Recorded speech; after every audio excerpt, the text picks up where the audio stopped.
she and my boss basically said that it'll be a couple weeks, and that was about a week and a half ago. So soon. Okay. And you know what? I just, because I'm new at this live stuff, I just clicked uh, live right now. So we weren't live before.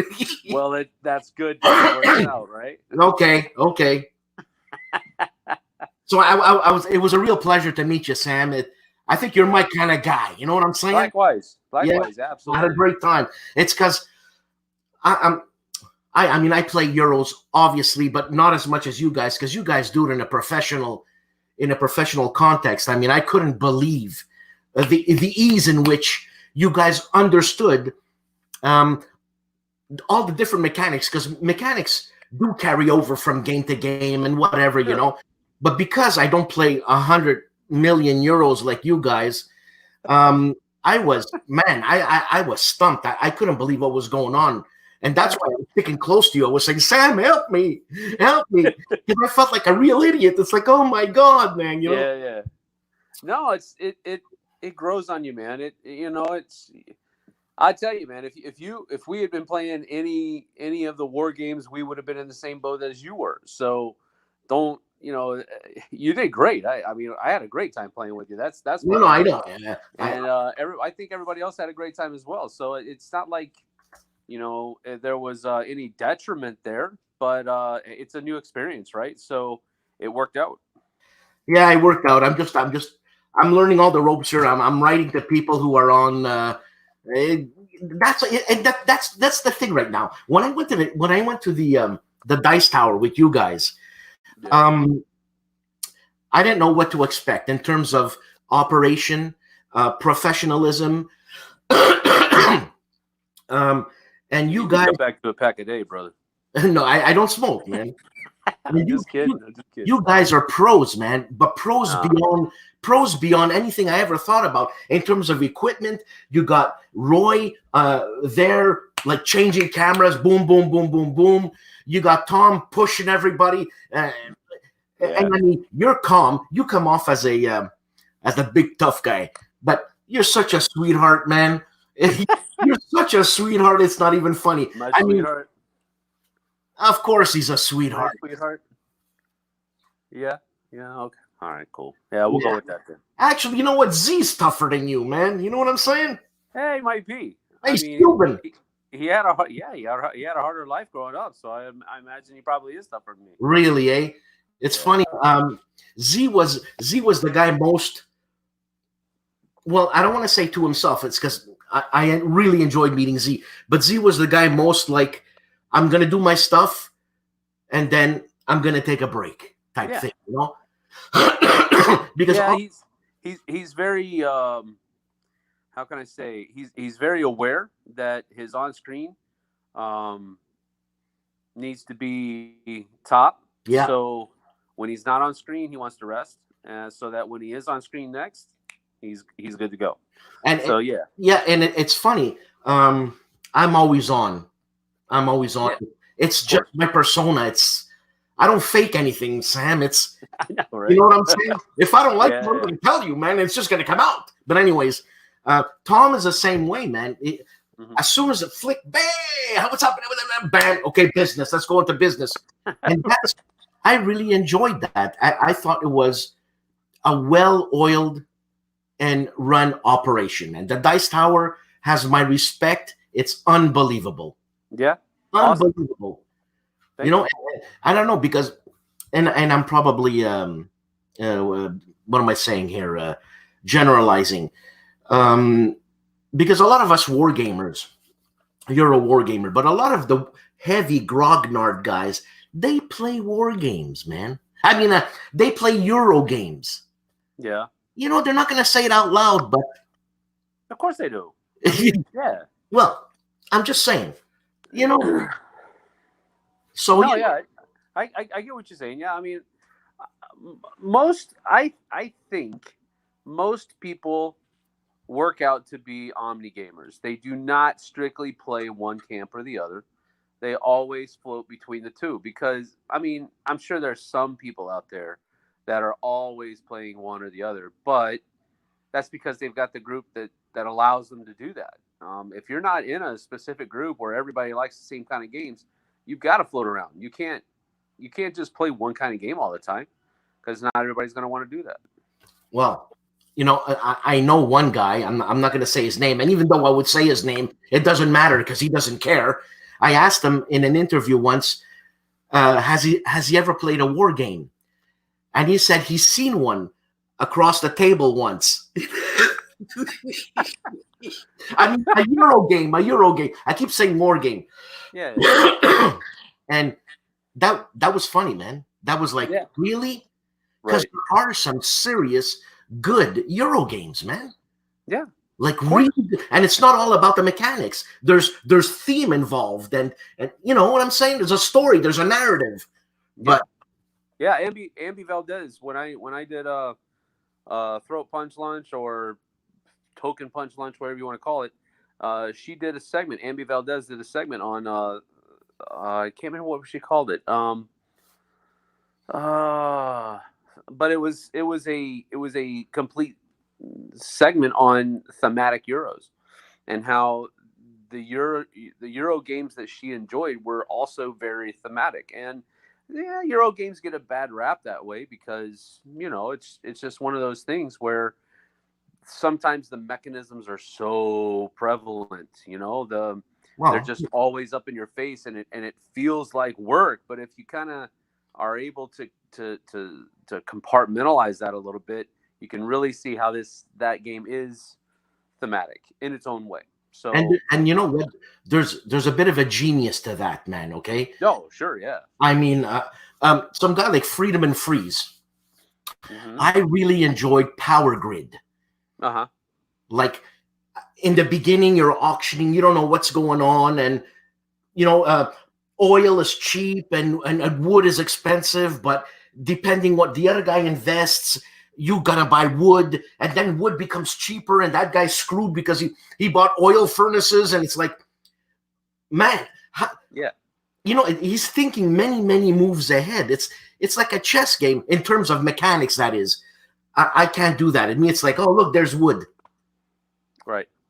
I want to buy wood. I don't care. I like wood. I want to buy wood, and I always lose. Oh, man. Yeah, there's another game that I really enjoy, Euro, Sam, and I've never won, but I love it. I love it. It's Robinson Crusoe, man. Oh, okay. I'm a big that guy type of Euro game, you know? Yeah. So you said, hold on, Sam. You just said, okay. What's the what's going on here? I've only played Robinson Crusoe once, and it was at Dice Tower Con one year. It was live streamed, and Ignacy Chevchek was running us through it, and it was a great experience. I really enjoyed it. I don't know. I've never played it without all of those bells and whistles attached to it, so I don't know how much I enjoy the game, but I enjoyed that experience. So I think I would like it, you know, without all of the other stuff that was going on at Dice Tower Con and having Ignacy there and all that other kind of stuff. But I just don't know yet, so I'd have to play it again. I didn't play with Ignacy. I'd love to play with him, but I'm sure he's hyper, eh, Ignacy? Hyper? Is he hyper? No, he's well, it depends. He's got a very stoic side, and then he also has a very hyper side as well. It just depends. Tom brings out the hyperness of him sometimes, but Ignacy can be very stoic, and that's one of the things I like about him, because his sense of humor is like so deadpan and so dry. It cracks me up so much. I love it, but he's a great guy. He's smart as a whip, man. But he's a great designer. He's a great company man, and I've really enjoyed the times that I've spent with him. Yeah, it's great. But the Robinson Crusoe, my girlfriend and I, when we started playing, once you learn the sequence of play, things move fast. But there's something confusing about it. I don't know if the rule book was written beautifully. I have no idea, because I don't play, like I said, many Euros. But once you get going, And Tom reviewed this game, and he said, "Man, you're gonna play this game and get ready to die. Get ready to die. Get ready to Yeah, it die." was hard. And I haven't won a game yet, Yeah. Well, and I love it so much because of the challenge. And I like the theme. yeah, it's cool. You're on an island. Basically, you're in your underwear. That's all you got. Right. So Yeah. you need shelter. So you send one of your guys to go get shelter. He goes in the woods and he steps on a nest of bees. And he gets bitten. He comes back. Morale goes down. You send another guy. A tiger comes and attacks everybody. And in 10 minutes, you're a buffet. It's over. 10 minutes. Yeah. Maybe that's why you played it so much. You're so bad at it. I'm sorry. Yeah. Anyways. So, Sam. Yeah. What are you doing? Well, I'm still getting my house in order, pretty much. We made the drive. I left Homestead on December 15th, Sunday, at about 2:00 in the afternoon, and I arrived here in Wenatchee at about 2:00 in the afternoon on Sunday the 22nd. So it took me a good 7 days to drive up, and had a lot of really cool stops on the way. I was able to stop and see my dad and my mom in Alabama. And then I was able to stop and see my aunts and my grandpa in Texas, in San Antonio. And then when I got to Phoenix, Mike Parkinson flew down from Seattle and met me in Phoenix, and he helped me drive the rest of the way up. And we stopped in Woodland, California on the way up to spend some time with Corey Thompson. He's another guy that has interacted with the Dice Tower a lot.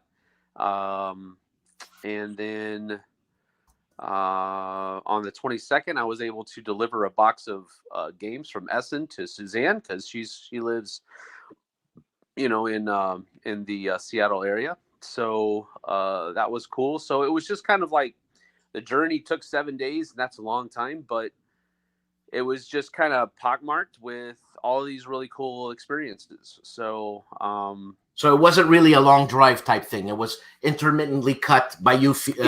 Yeah. And that's kind of by design, because I didn't know how weather was going to be. I was driving a 26-foot moving truck with a pulling my Jeep behind it on a car carrier. So it was all together probably close to 35, 40 feet that I was driving. And I was trying to stay as far south as possible for as long as possible. And we actually didn't see, any really bad inclement weather until we got up into Oregon.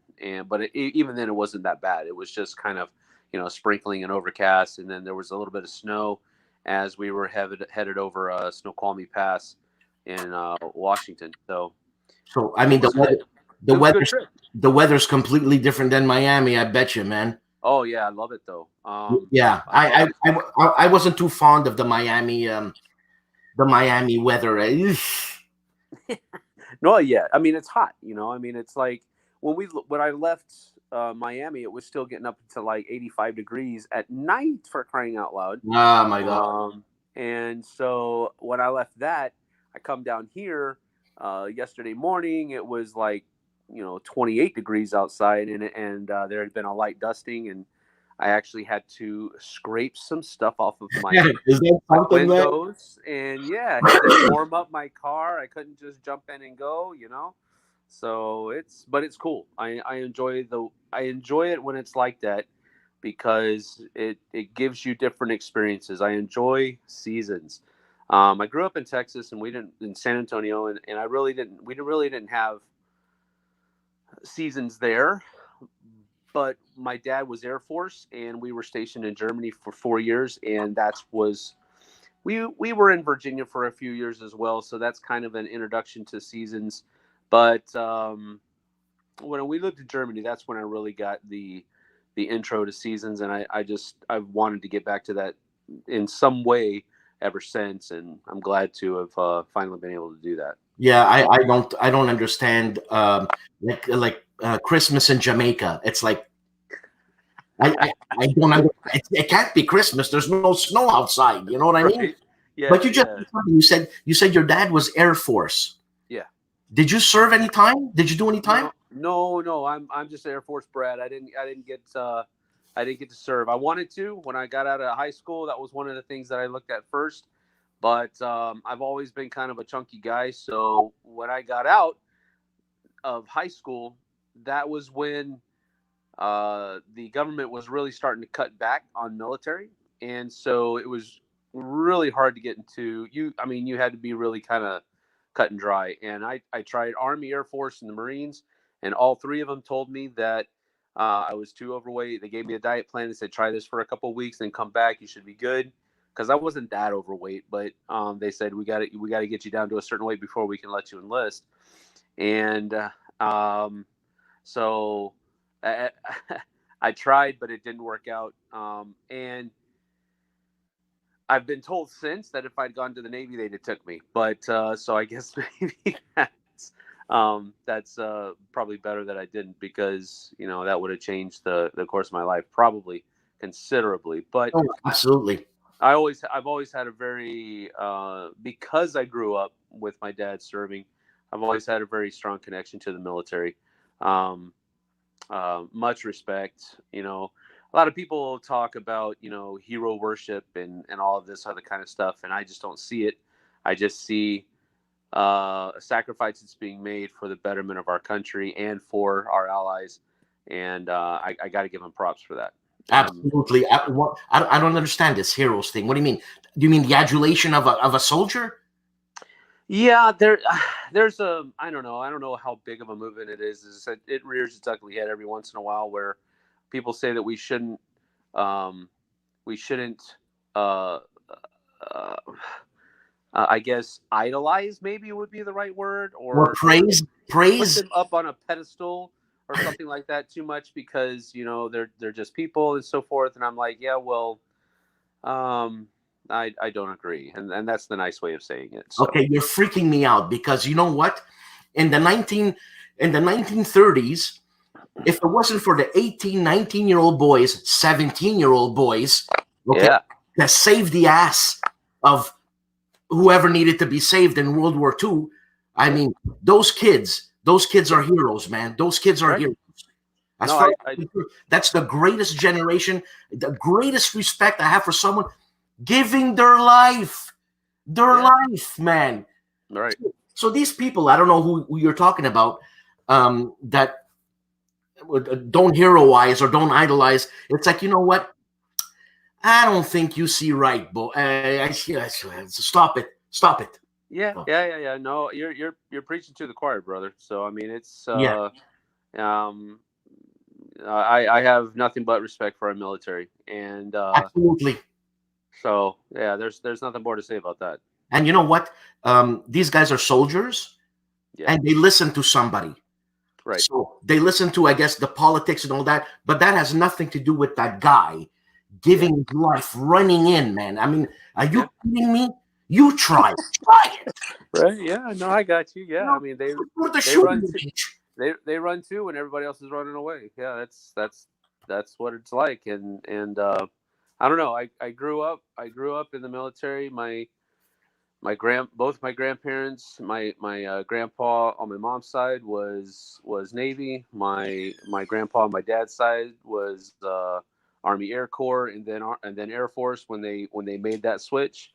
When we were over in Korea, we were a stone's throw away from Camp Red Cloud, which is the 2nd Infantry Division's headquarters, and we had a bunch of soldiers that came to our church. We had just a community there.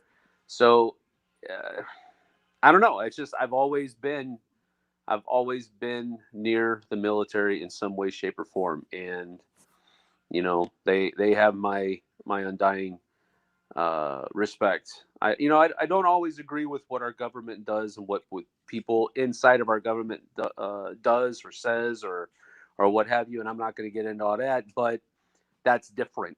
Yes. Than the soldiers that put their lives on the line and the families that send them away and allow them to go do this. And There's just nothing but respect. The only thing that I think that I could come close to that feeling is that my daughter, when she was born, she had a heart defect. Okay, but it was 95% success rate right off the bat. Like that's what they said. So that's pretty good, right? Right.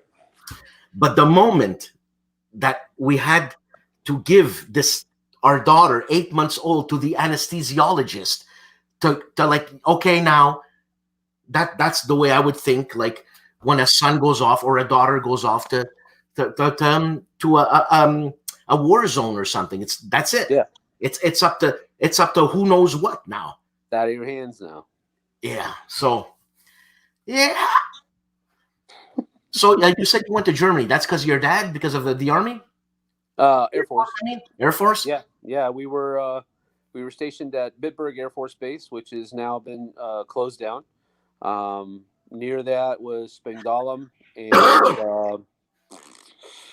that was the nearest one. They had F4s at Spangdahlem. We had F-15s at Bitburg, and I think that was it. I don't think we had any 16s. I was pretty sure it was just F-15s, but there were F4s at Spangdahlem, and boy, they were loud. We could tell when an F4 took off from Spangdahlem, so we could hear it. Really? Yeah, they were super loud. But they're really cool.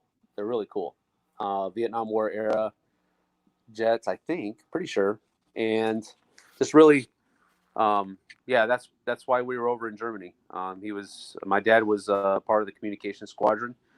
He was the guy that was one of the people that were, made sure all of the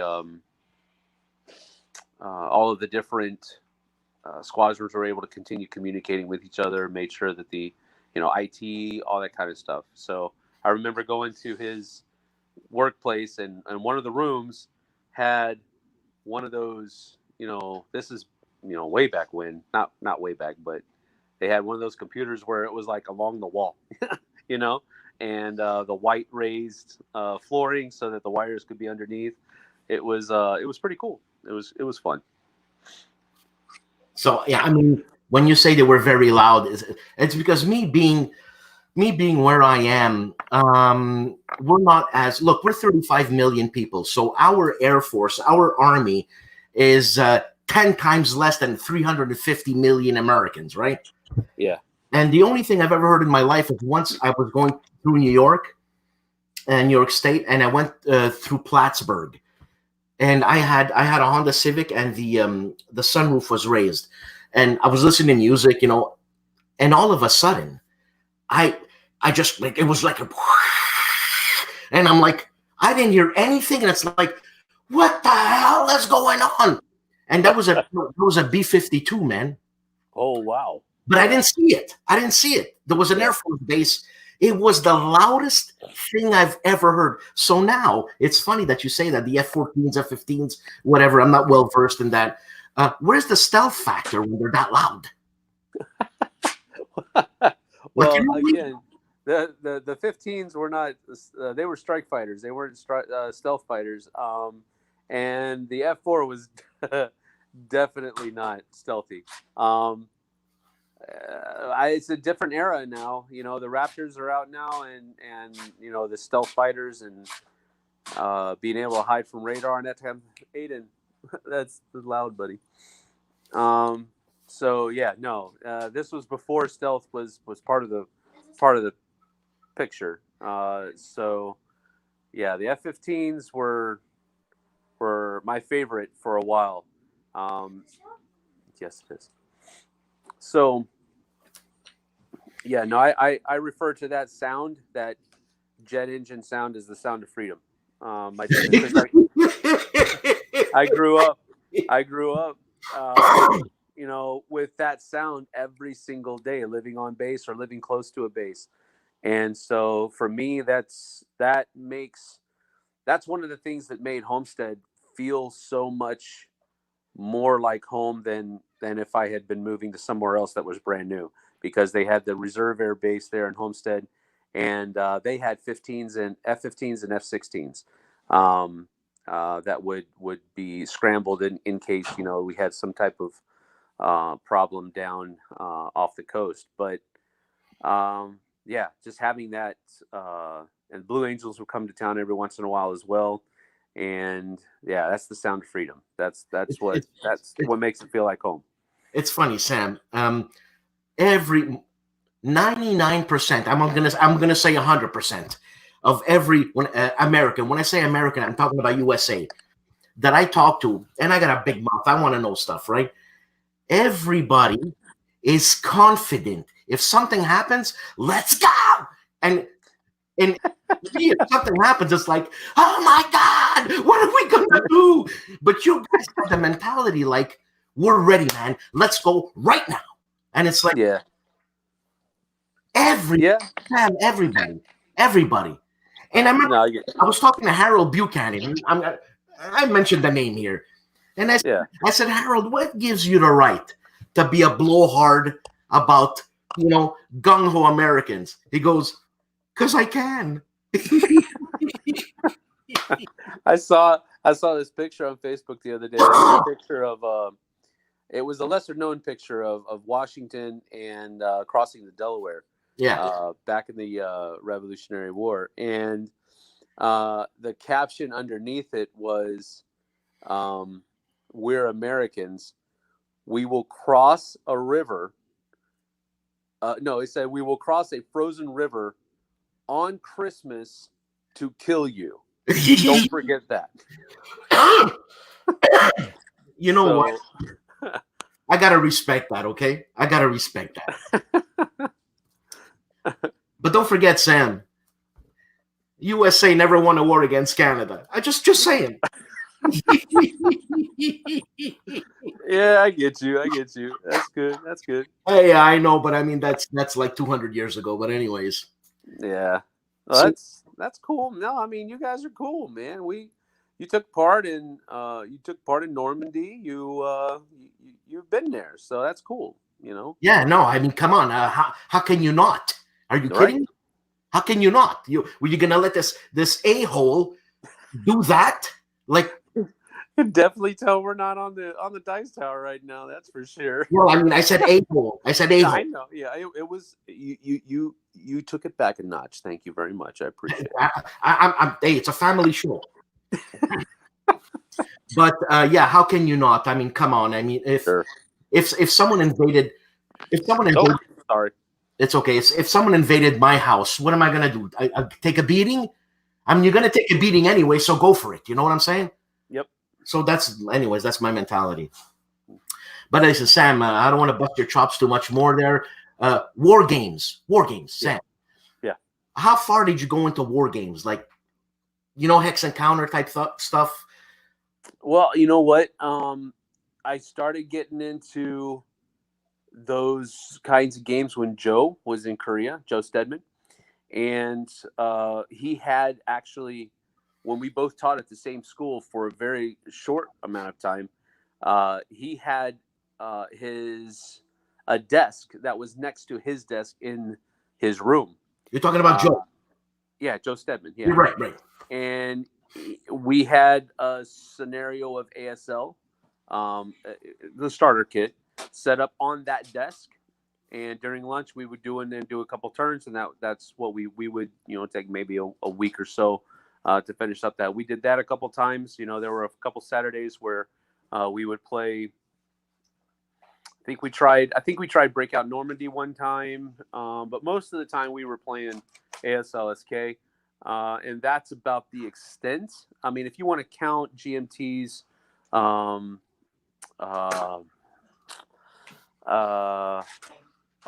was it? Why can't I remember this? Well, look, man. I mean, if you played ASL, as far as I'm concerned, that's hardcore, Sam. Yeah. Yeah. Well, I mean, it's fun, but I've got to be in a mood to do it, and I've got to be in kind of a logistical mood to do it, because I've got these meat hooks for fingers, and those chits just don't work very well, and so you had to use the tweezers. Yeah, there you go. And so I didn't dislike it, but when Joe moved away from Korea, there was nobody left. There was nobody left that would play those games with me. Tom definitely wasn't into them back then, and still isn't. Combat Commander, that's what it was. The GMT Combat Commander. I've played that a lot too. So that's about the extent. I did some of the Band of Brothers. I did a couple of those games. I played a couple of those. I've done some of the games from Academy that were more, war game-ish before they came out with the Storms of Steel. Sure. I don't remember the names of them, but Conflict of Heroes type thing. Yeah, Conflict of Heroes. Yeah, there you go. So, I mean, I've enjoyed those games. So don't get me wrong. It's just that I can't get through the rule books on my own. Neither can I, man. I mean, obviously neither can I, but a million other people can't either. And I don't know, man. They're getting better. They're getting better. Uwe with Conflict of Heroes has streamlined some. Even GMT, man. And they're just getting better. I think they're putting more pictures in it. I need pictures, man. Give me some pictures. Right.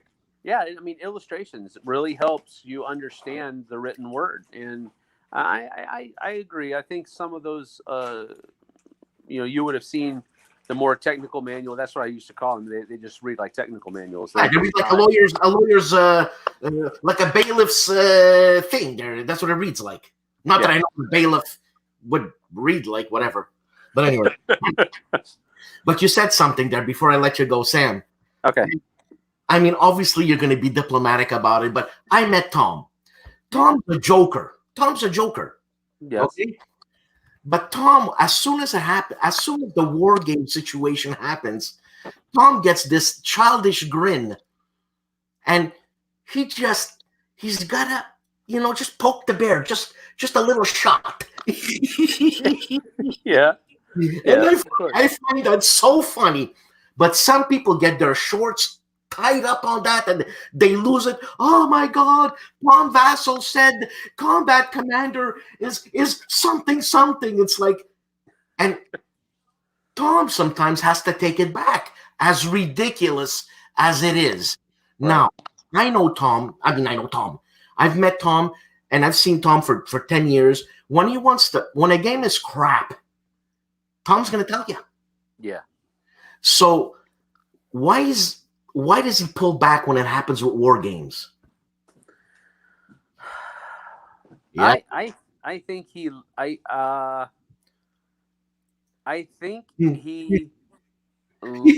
understands how strongly people feel about war games, and and half of them are probably retired military, and he probably knows that if push came to shove, they would, take him out. But I don't know. But it's true that you say they are military, and I've met a lot of them, and it's unbelievable. But I think, you know what? Me being Italian and understanding being hysterical. Mm-hmm. I think that's a hysterical situation in terms of chill people. Come on. This is a guy. It's his opinion. It's one guy. It's his opinion. Relax. Right. Take it easy. We're not going to relax. Yeah.